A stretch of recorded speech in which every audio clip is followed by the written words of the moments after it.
Senhor venha nos trazer conhecimento em Ti através dele. Amém.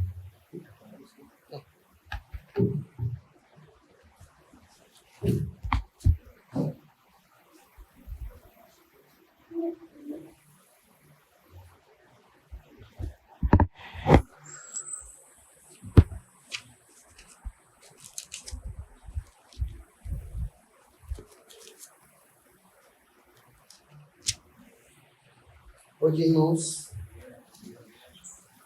a gente vai dar continuidade na exposição do livro de Atos. Nosso texto de hoje é Atos, capítulo 8, do verso 26 ao verso 40. Atos 8, 26 ao 40.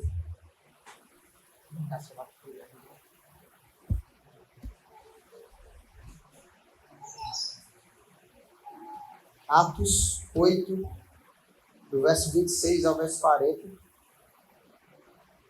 Para a gente iniciar na exposição de hoje, eu quero fazer a gente precisa fazer uma breve recapitulação do que vem sendo dito nos sermões passados, porque compreender o que vem sendo dito faz todo sentido, ou vai fazer todo sentido para a nossa exposição de hoje, porque senão a gente vai entrar aqui numa história sem entender nada, e aí fica difícil a gente compreender o texto de hoje, tá?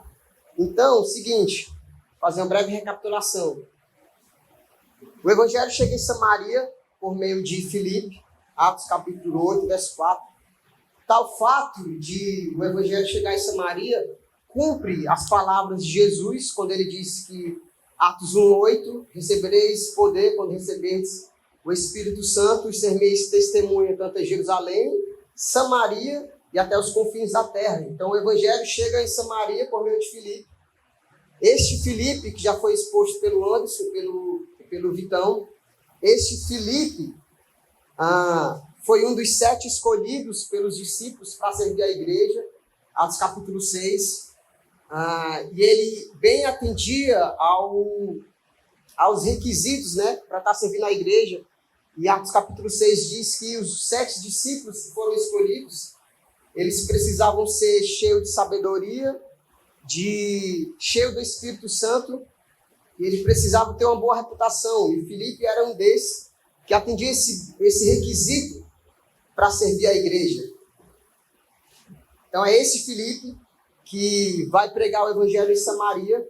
E o texto diz que quando ele prega o Evangelho em Samaria, muitos doentes são curados, e muitas pessoas que estavam possessas por espíritos imundos são libertas. E o texto diz que houve grande alegria em Samaria, naquela cidade. Os discípulos que estão em Jerusalém ouvem a boa notícia que o Evangelho chegou até Samaria, e aí a igreja de Jerusalém envia Pedro e João para testemunhar, para edificar, para fortalecer essa boa notícia de que o Evangelho chegou a Samaria. Então, a igreja envia Pedro e João para Samaria, e aí quando eles retornam para Jerusalém, Deus dá uma outra direção para Filipe, tá certo? E aí nós entramos na exposição de hoje. Deus dá uma outra direção para Filipe. Eu quero ler o texto com vocês. Atos 8, 26. Preciso que você fique com a sua Bíblia aberta. Sua Bíblia aberta. Atos 8, 26. O aplicativo do seu celular aberto na Bíblia. Tá bom? Que é para a gente poder entender o texto de hoje. Começa assim. Atos 8, 26. Um anjo do Senhor disse a Filipe: vá para o sul, para a estrada ou caminho que desce de Jerusalém a Gaza. Deus dá uma nova direção para Filipe. Perceba, Filipe está em Samaria. Samaria fica ao norte de Jerusalém. E o texto diz que o anjo do Senhor mandou Filipe para onde? Para o sul. É interessante que, se a gente lê o texto por cima, a gente pode, de primeira impressão, crer que Deus enviou Filipe para Gaza, que é uma cidade no sul. Mas não, Deus não manda Filipe para Gaza. Deus manda Filipe para o sul. Então, Samaria fica onde? No norte. Jerusalém um pouco mais embaixo e Gaza, obviamente, para o lado do sul. É interessante a gente observar que Deus deu uma direção para Filipe, certo? Qual a direção? O sul. Vai para o sul. Só que Deus dá as coordenadas para Filipe. Ele diz, vai para o sul, mas você vai por esse caminho. Você vai para essa estrada. É as coordenadas que Deus dá. Qual a coordenada? Você vai para o sul, mas você desce o caminho que vai de Jerusalém até Gaza. Se a gente ler por cima, a gente pode pensar que Deus mandou Filipe para Gaza, mas não. Por que eu estou frisando isso? Porque no decorrer da exposição, esse fato que eu estou mencionando vai fazer todo o sentido para a exposição mais tarde. Deus manda Filipe para o sul. Mas ele diz, mandou as coordenadas, vai pelo caminho que desce de Jerusalém até Gaza. Verso 27, ele se levantou e partiu. No caminho, encontrou um eunuco etíope, um oficial importante, encarregado de todos os tesouros de Candace, rainha dos etíopes. Esse homem viera a Jerusalém para adorar a Deus, e de volta para casa, sentado em sua carruagem, lia o livro do profeta Isaías. Então vamos lá. Deus manda Filipe para o sul, e Deus dá as coordenadas. Olha, você vai para o sul, mas você vai por onde? Você vai para o caminho que desce de Jerusalém até Gaza. Filipe não questiona, mas por quê? Como que eu vou? Lá é quente, lá é frio. Não, ele simplesmente se levanta e vai. Vai. E ele foi, se levantou e foi. No caminho, ele encontra um homem. É interessante que Lucas, quando descreve esse trecho, ele não se preocupa em mencionar o nome desse homem. Não se diz é Francisco, Geraldo, João, não diz, mas ele tem uma preocupação de expor para a gente o que ele era, o que ele representava, ou do que ele cuidava, de onde ele trabalhava. E o texto nos fornece algumas informações desse homem. Primeiro, ele era um eunuco etíope, um alto oficial importante, encarregado de todos os tesouros de Candace, rainha dos etíopes. Ou seja, esse homem não era um mendigo, não era um pobre dos miseráveis. Pelo contrário, o texto diz que ele era um alto oficial. Em outra versão diz que ele era um superintendente do tesouro da rainha. Ou seja, ele era um cara, muito provavelmente, muito conhecido da sociedade e com toda certeza ele era alguém de bastante confiança da rainha. Muito em função porque ele coordenava, ou cuidava, ou administrava os tesouros da rainha. Essa pessoa, muito provavelmente hoje, seria alguém que eu e você teríamos um certo temor de se aproximar, né? Eu nem roubo para isso, né? Quem é fulano? Ele é responsável pelos tesouros da rainha. Ele coordena, ele cuida, ele administra. Eita, eu nem roubo para isso, né? Fulano é importante. Muito provavelmente ele era conhecido por todo o país, pela sociedade. Então o texto, Lucas, não diz qual o nome desse homem, mas diz o que ele representava para aquela sociedade. Ele era um alto oficial que administrava os tesouros da rainha. E esse homem, perceba só, ele vinha de Jerusalém, e foi fazer o que em Jerusalém? Adorar a Deus. Ele vinha de Jerusalém, por onde? Pelo caminho. Ele vinha por onde? Pelo caminho. Qual o caminho? O caminho que desce de Jerusalém até Gaza. O mesmo caminho que Deus, por meio do anjo, fala, Filipe, desce, tu está em Samaria, está no norte, vai para o sul. Por onde? Por esse caminho. Deu a coordenada, pelo caminho que desce de Jerusalém até Gaza. Filipe, obviamente, atendeu e desceu. No caminho, ele se encontra com o etíope. Ele vinha de Jerusalém de adorar a Deus, voltava para casa em sua carruagem. Verso 28. E ele lia o livro do profeta Isaías. E o Espírito disse a Filipe, verso 29, aproxima-se dessa carruagem e acompanha. Então Filipe correu para a carruagem, ouviu o homem lendo o profeta Isaías e lhe perguntou, o senhor entende o que está lendo? Ele respondeu, como posso, se alguém não me explicar? Assim convidou Filipe para subir e sentar-se ao lado dele. Veja só, Deus manda Filipe para o sul, pelo caminho que desce. No caminho, ele se encontra com um alto oficial, alguém importante. Esse alto oficial vinha de Jerusalém, ele foi adorar a Deus, então ele retornava de Jerusalém para casa, mas ele vinha lendo o livro do profeta Isaías. E aí, quando Filipe se encontra com ele, o Espírito Santo fala para Filipe, olha, é agora, o momento é agora, vai. Se aproxima da carruagem e acompanha. Filipe se aproxima da carruagem. Quando Filipe se aproxima da carruagem, ele ouve aquilo que o eunuco etíope está lendo. E o texto diz que ele estava lendo o livro do profeta Isaías. Quando ele ouve falar que ele está lendo, quando ele ouve, ele pergunta, você está entendendo o que você está lendo? Você está compreendendo o que você está lendo? Você está lendo, você está entendendo, você está compreendendo? E ele responde assim, ó, como posso entender se alguém não me explicar? Assim, convidou Filipe para subir e sentar-se ao lado. O eunuco estava lendo esta passagem da Escritura. Lucas descreve qual era o trecho. E eu queria ler com vocês na íntegra esse texto que o eunuco estava lendo. Está em Isaías 53, peço que você abra. Eu vou ler poucos versos antes para a gente ganhar contexto, tá? Mas é esse mesmo trecho aqui que está descrito no livro de Atos.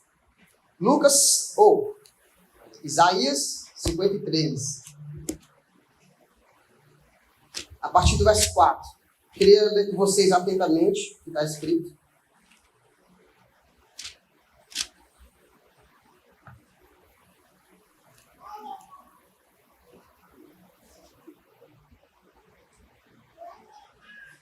Isaías 53, verso 4, diz assim, acompanhe comigo, a partir do verso 4.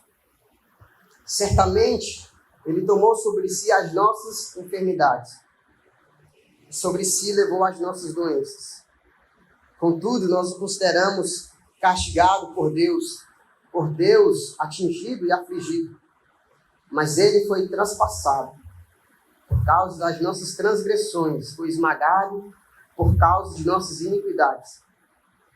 O castigo que nos trouxe paz estava sobre ele.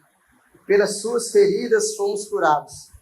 Todos nós, tal qual ovelhas, nos desviamos. Cada um de nós se voltou para o seu próprio caminho. E o Senhor fez cair sobre ele a iniquidade de todos nós. Ele foi oprimido e afligido. E contudo não abriu a sua boca.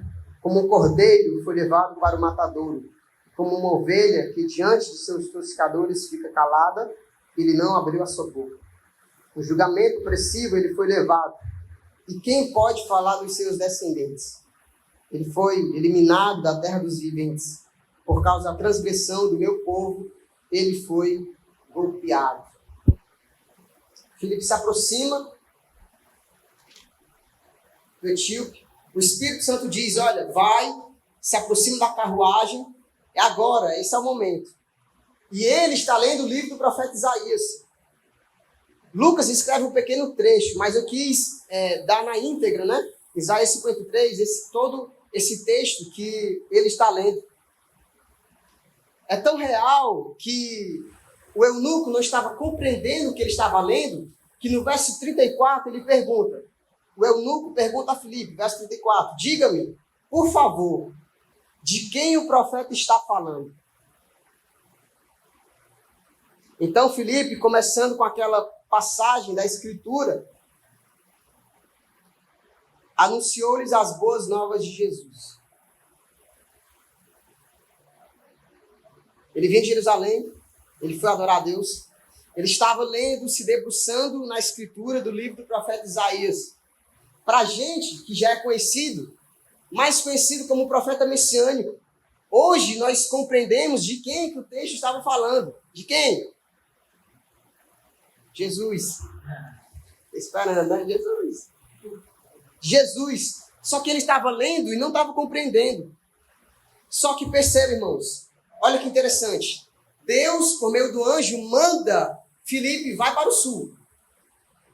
Ele não pergunta, lá é quente, o que é que eu vou fazer, como que eu vou, quando que eu vou. Não, ele se levanta e vai. Ele dá a coordenada, olha, você vai para o caminho que desce de Jerusalém até Gaza, só vai. Porque quando Deus chama, a gente só vai, né? A gente só obedece. E aí, ele se encontra com esse alto oficial. que não era qualquer pessoa na sociedade, era alguém importante. Ele se encontra com ele vinha de Jerusalém, ele tinha ido adorar a Deus. Quando ele retorna, quando Filipe se encontra com ele está lendo o livro do profeta Isaías. É tão interessante que quando ele lê, na pergunta que ele faz para Filipe, ele está instigado, irmãos. Todo aquele texto do profeta Isaías já tem mexido com ele, já está quebrando, sabe, o coração, já está quebrando as amarradices do coração daquele cara. Já está instigando ele. Ele está lendo de quem que se refere o texto. Quando ele pergunta, diga-me, verso 34, por favor, de quem o profeta está falando? De si mesmo ou de outro? Ele está se perguntando, olha, quem foi que foi como ovelha para o matador? Quem que carregou sobre si os nossos pecados, as nossas transgressões, e por isso ele nos trouxe a paz? Quem é essa pessoa? Isaías está falando de si mesmo? Ou ele está falando de outra pessoa? A mensagem do profeta Isaías já estava balançando com as estruturas do cara, do eunuco. Então Filipe, começando com aquela passagem, verso 35 da Escritura, anunciou-lhes as boas novas de Jesus. Irmão, Filipe pregou o evangelho para aquele cara. Filipe não estava interessado se ele era um alto oficial, se ele era o pobre do pobre. Filipe não estava interessado em saber o que ele cuidava, do que ele era responsável. Filipe era um homem cheio do Espírito Santo, de sabedoria, tinha uma boa reputação. Ele foi escolhido pelos discípulos para servir a igreja. Filipe levou o evangelho para Samaria.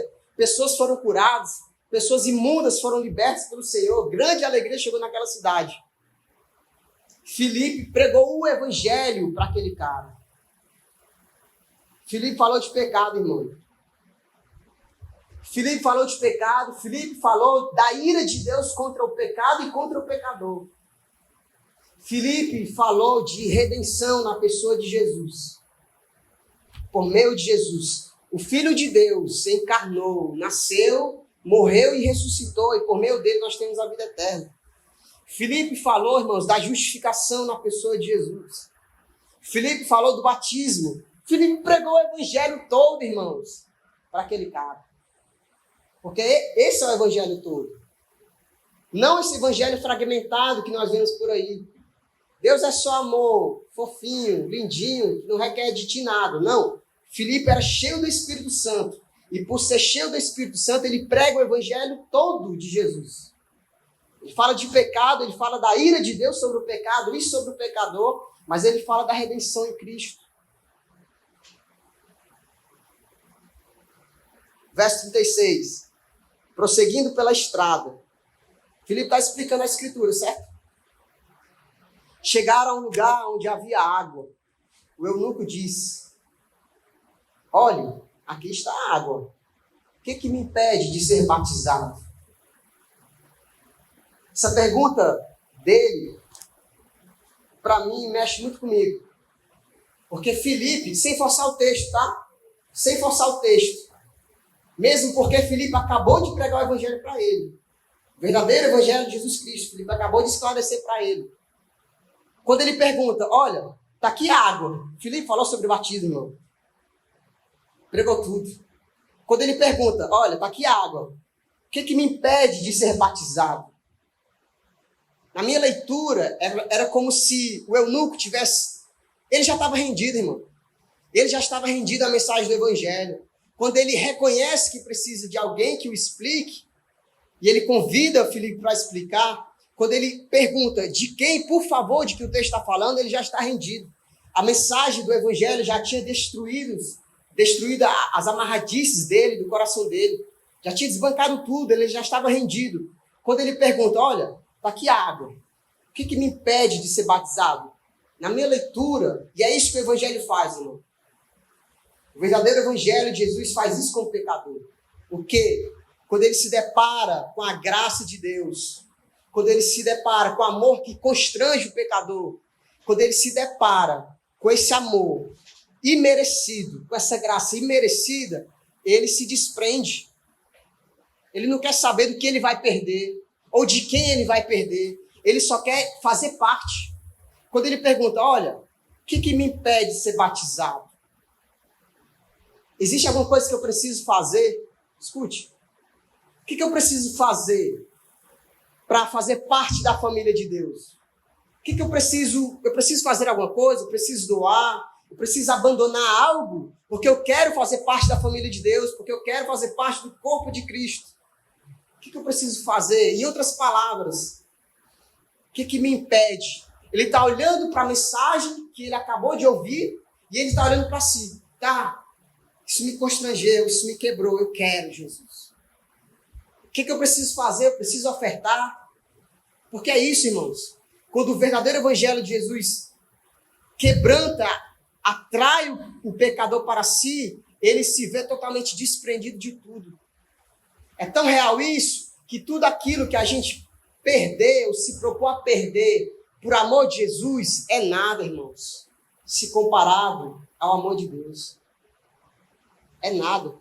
Porque o evangelho de Jesus fala para a gente renunciar a nós mesmos, né? A gente é ciente disso. E renunciar a nós mesmos é um custo caro para nós. É um custo caro para todo cristão, irmão. Só que o verdadeiro cristão que foi alcançado por esse verdadeiro evangelho, quando ele se depara com essa verdade de renúncia, renunciar e morrer para si não é nada se comparado com o que Jesus promete, que é vida eterna.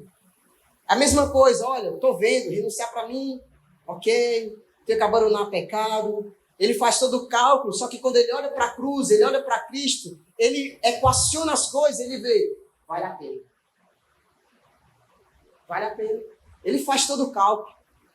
Tem até aquele louvor antigo, né, da Lauriette, que vale a pena sofrer por amor a Jesus, uma coisa assim. Mas é porque vale, irmãos. Se ele colocar na balança todos os prazeres, todas as conquistas, todas as realizações que o homem pode alcançar, e ele se comparar com Cristo, nada se compara. Então, na minha leitura, quando ele pergunta, o que me impede? Tem alguma coisa que eu preciso fazer? Ele fez o cálculo, ele está dizendo assim, olha, eu quero deixar tudo. O que eu preciso fazer? Preciso renunciar a algo? Preciso abandonar algo? E olha o que o Felipe responde. Felipe responde. Você pode, se crer de todo o coração. Felipe, eu não vou entrar no mérito do batismo, tá? É como se Felipe estivesse dizendo assim, ó. Felipe estivesse dizendo assim, ó. Não, vou te batizar, isso é um detalhe. Mas deixa eu te perguntar. Onde é que está o seu coração? Porque Felipe pergunta, olha. Se crê, aliás, ele responde, se crê de todo o coração. Não, te batizar um detalhe, beleza, aqui a água. A gente parou, tu acabou de ouvir o verdadeiro evangelho de Jesus Cristo. Foi rendido. Mas deixa eu só te perguntar uma coisa. Onde é que está o teu coração? Porque ele está dizendo para o eunuco, olha, beleza, eu te batizo. Mas tu crê de todo o coração que Jesus Cristo é o Filho de Deus? E reconhecer, irmãos, Jesus de todo o coração é estar desprendido do eu, de tudo. Felipe está interessado em batizar? Sim, provavelmente ele falou sobre batismo, mas para ele está preocupado em saber, olha, cara, beleza, mas deixa eu saber, onde é que está o teu coração? Irmãos, onde é que está o nosso coração? Por que é que nós estamos aqui? Por que é que eu estou aqui? Por que eu estou aqui? Por que é que você está aqui? Onde é que está teu coração? Em Cristo. Quando Cristo vem assim, ó, abandona, larga, muda, sabe? É isso que Felipe, como pregador do Evangelho, como alguém cheio do Espírito Santo, está preocupado. Porque beleza, eu te batizo, mas eu quero saber onde é que está o teu coração, cara. Preciso saber, deixa eu ver onde é que está. E olha o que o eunuco responde, verso 38. Não, verso 37 ainda. O eunuco respondeu, creio que Jesus é o Filho de Deus. Verso 38. Assim deu ordem para parar a carruagem. Então Filipe e o eunuco desceram a água e Filipe batizou. Quando saíram da água, o Espírito do Senhor arrebatou Filipe repentinamente. O eunuco não o viu mais e, cheio de alegria, seguiu o seu caminho. Ó, cheio de alegria. Filipe batizou ele, certo?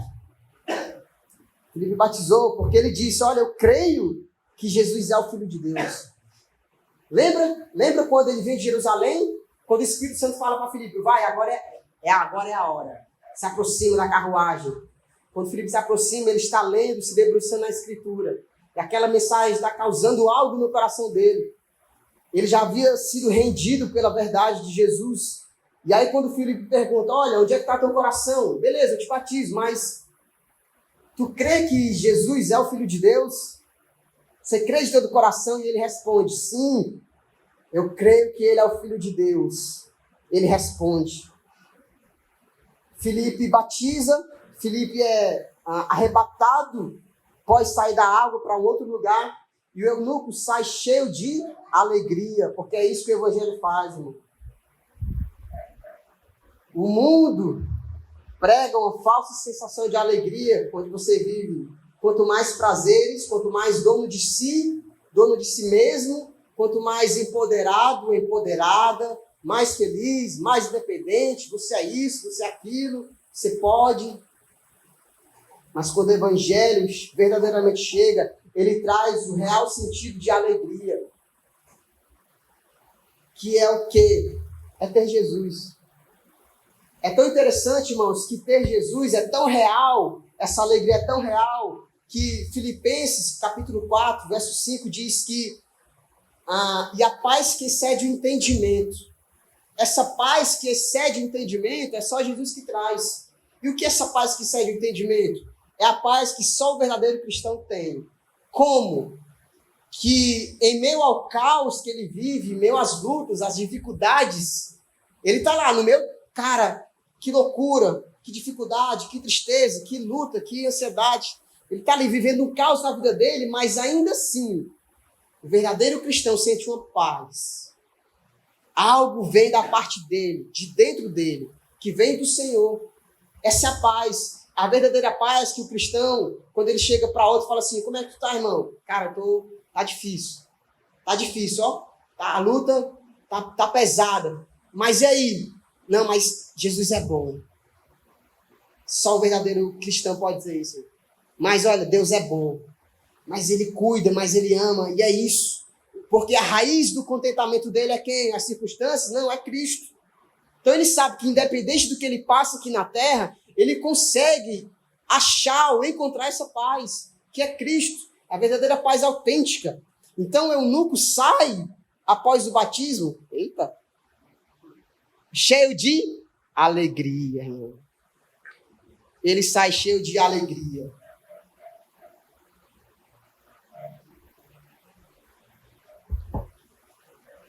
Verso 40. Estou terminando. Filipe, porém, apareceu em Azoto. E indo para Cesareia, pregava o evangelho em todas as cidades pelas quais passava. Eu já vou entrar nas aplicações, tá? Veja como é interessante. Veja como Deus, se a gente ler essa primeira impressão, Deus mandou Filipe para Gaza, mas não. Deus mandou Filipe para o sul. É tão verdade que o último texto diz que após Filipe ter batizado o eunuco, o Espírito arrebatou ele para outro lugar. Que lugar? Azoto. Não foi nem Gaza. Azoto era uma cidade próxima, vizinha a Gaza, que era uma cidade também no sul. Filipe batiza o eunuco, o Espírito arrebata ele miraculosamente, né? Teletransporta Filipe para Azoto, que era uma outra cidade. Estava lendo esse texto, né? Arrebatou, né?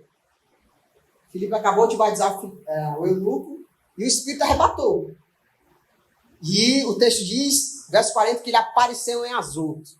Aí eu fiquei, Jesus, como é que eu falo isso para o povo? Tipo, teletransportou? Como é que foi isso? Ele acabou de ser batizado, e aí de repente o texto diz que o Espírito arrebatou Filipe e ele apareceu em outra cidade, que não era nem Gaza, era Azoto. Aí eu fiquei pensando, equacionei a questão toda. Gente, vamos lá. Nós cremos num Deus que criou todas as coisas. Os céus e a terra. Nós cremos num Deus que abriu o mar. Nós cremos num Deus que encarnou, nasceu, viveu, morreu, ressuscitou ressuscita mortos, cura pessoas. Aí eu pensei, o que é teletransportar alguém de um lugar para outro? O que é? Irmãos, nós cremos no Deus que abre o mar, que criou todas essas coisas. Eu e você, nós só estamos aqui porque Deus criou tudo. Meu Deus, será que o Espírito mesmo arrebatou? Como assim? Fisicamente é impossível. Fisicamente é impossível. Meu Deus. Filipe, porém, apareceu em Azoto e, indo para Cesareia, pregava o evangelho em todas as cidades pelas quais passavam. É nosso texto de hoje. Eu quero trazer duas aplicações somente concernentes ao texto, tá? A primeira delas primeira aplicação referente ao texto. Sejamos como o etíope. Nós, como cristãos, nós precisamos ser como o etíope. Como? Em que aspecto? Nós, como cristãos, nós precisamos de gente. Nós precisamos de gente. Deus não salvou você, Deus não atraiu você para você viver como um lobo solitário. Deus salvou você para viver em unidade. Experimente cortar um braço do seu corpo e tentar movimentá-lo depois. Você não consegue. Com 24 horas ele começa a apodrecer. Aqui, a reunião dos santos, né, a congregação dos santos, é a manifestação da casa de Deus. A expressão da casa de Deus é isso. Nós precisamos de gente. Você precisa do irmão, você precisa dos pastores, dos líderes, dos conselheiros, por aí vai. Eu e você, nós precisamos de gente. Quando o etíope reconhece, quando ele fala, olha, como é que eu vou compreender se não tem ninguém que me explique? Primeiro, ele está reconhecendo que ele não entende. Como é que eu vou entender? Como é que eu vou compreender se não tem ninguém que me explique? Primeiro, ele reconhece que ele não entende. Segundo, quando ele convida Filipe para sentar do lado, ele está reconhecendo, eu preciso de ti. Eu preciso de alguém. Eu preciso de alguém. E aí eu estava meditando nessa aplicação e eu lembrei de uma musiquinha muito antiga, todo mundo conhece, eu creio que é da Aline Barros, mas essa aplicação de hoje é essa. Essa musiquinha, quero que você ouça mais tarde, tá? Diz assim, ó. Eu preciso de você de mim. Nós precisamos de Cristo até o fim, sem cessar, sem parar, sem vacilar, sem tremer, sem chorar não. Vamos chorar porque é bom. Bem-aventurados que choram, porque serão consolados. Mas eu e você precisamos de gente, irmãos. Nós precisamos de gente. Então, o crente que acha que está bem com Deus, vem com a igreja, ele vem um culto no domingo, ele acha que está bem. Tá não, irmão, você está em pecado. Parênteses, né? Irmão que trabalha no domingo. Aí é outra história, é outra parada. Irmãos que trabalham no domingo.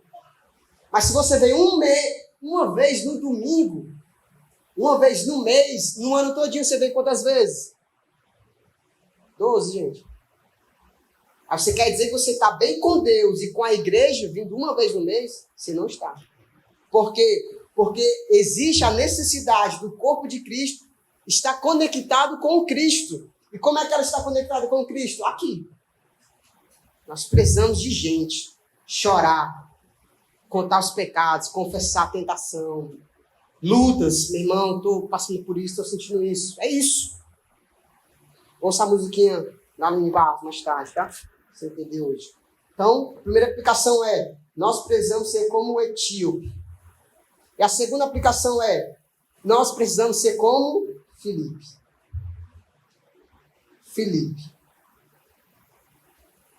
Leia comigo novamente o verso 40. Filipe, porém, apareceu em Azoto e, indo para Cesareia, pregava o evangelho em todas as cidades pelas quais passava. E, indo. Filipe atende o chamado de Deus, vai para o sul. Só vai. E ele foi. Filipe faz o que ele teria que ter feito, e ele fez. Explicou o texto, batizou, Repetidamente ele apareceu em outra cidade e ele foi indo para Cesareia pregar o evangelho. Falei com os meninos na terça-feira. A vida do crente, irmãos, a vida do cristão, ela é um testemunho da pregação do evangelho de Jesus Cristo. A vida do crente, ela é um testemunho da pregação do evangelho. Então conta, irmão, como você se comporta lá fora. Então conta em como você é dentro de casa. Então conta como você trata o atendente que errou o pedido. Ao invés de você gritar, reivindicar, fazer zoado, bater na mesa, conta agora porque você é nova criatura. Então conta em como você fala com os de fora, com os de casa. Então conta como você se comporta.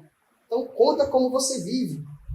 Porque Filipe apareceu em Azoto e indo para Cesareia. Ou seja, ele continua a vida. Agora como ele continua a vida? Vivendo para a glória de Deus. Testemunhando a pregação do evangelho. Então, para o verdadeiro cristão, nós precisamos se atentar para isso, irmãos. Para isso. Olha, a minha vida é um testemunho da pregação do evangelho. Não basta só ter lá no Instagram, cristão, escravo de Cristo, e ficar só por ele mesmo. Indo, ele testemunhava a pregação do evangelho. A nossa vida, irmãos, é um testemunho. Quem nós somos em casa, no trabalho, nos cursos da vida, no trampo. Nós testemunhamos a pregação do evangelho. Nós falamos de maneira vívida, nós testemunhamos o evangelho de Jesus Cristo. Porque Filipe, indo, pregava o evangelho. Ele testemunhava com a vida também. Então, em Cristo não existe mais essa, irmãos. Então eu falo de qualquer jeito. Eu falo desse jeito mesmo. É isso, eu falo desse jeito, vivo desse jeito. Não, eu ando desse jeito. Eu me comporto desse jeito. Eu me visto desse jeito. Eu vou para qualquer lugar. Não temo nada. Não, irmãos. O evangelho não é fragmentado a partir da tua ótica de como tu enxerga o evangelho. Não, mas é tu que é transformado. Tu que é quebrado. É tu que renuncia a tua vida para se adequar ao evangelho. Você entende? Sejamos como o etíope. Nós precisamos de gente. Sejamos como Filipe. Precisamos testemunhar, irmãos.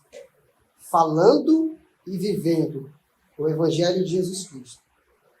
Nossa exposição de hoje, curva sua cabeça. Vamos orar. Se quiser se arrepender de algum pecado aí. Senhor, obrigado, Pai, por esse dia. Obrigado por estarmos em comunhão com a igreja, com os meus irmãos. Perdoa nossos pecados, Senhor, nossas falhas. Obrigado, Senhor, pela Tua palavra. Eu oro, Pai, para que Teu Espírito Santo venha convencer os meus irmãos, a mim também, que nós precisamos de gente como o eunuco, que nós precisamos, Pai, viver como Filipe, testemunhando o Teu Evangelho, Senhor. Que a Tua palavra, Senhor, nos esmague, nos humilhe, nos constrange, Senhor, a ponto da gente negar quem nós somos, ou a maneira que nós achamos que vivemos, de qualquer maneira, em função do Teu Evangelho, do Teu verdadeiro e santo Evangelho, Senhor. Que a Tua palavra, Senhor, seja real, transforme o nosso coração, mude e molde a nossa vida conforme a Tua vida, Jesus. Nós não queremos ser nós mesmos, nós queremos ser mais parecidos contigo, Senhor. Então nos ajude. Eu te peço que a gente venha viver para a glória do Teu nome, Senhor. Honrando o Teu nome, Jesus. Honrando o Teu nome, honrando a Tua santa palavra, Pai. Nós precisamos de Ti, Jesus. Nós precisamos do auxílio do Teu Espírito Santo. Ser conosco hoje, todos os dias da semana, na nossa vida, Senhor. Em nome de Jesus. Amém.